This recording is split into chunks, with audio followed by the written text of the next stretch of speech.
Let's look at how we can compute the natural log in TensorFlow. For this, we'll create a tensor x. X is equal to tf.constant, and we'll have values 1, 2, and 10.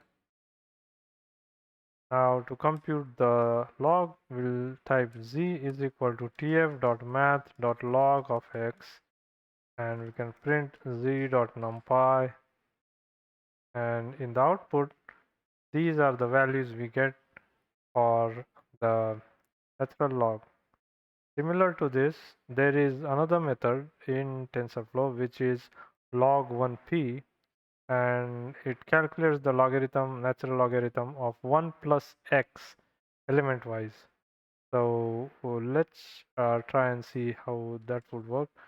If we put the same code from that we just typed, and instead of log, we are going to type log1p and run this code. We see that uh, the output, what we get are values that are different.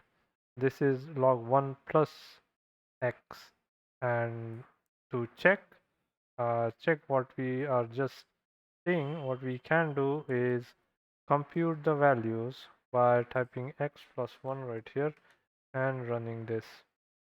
We should get the same values, and we do get the same values as we got with this line of code. So that was it for this video, where we looked at how to calculate natural log using math library in TensorFlow. I hope to see you all in the next video. Thank you.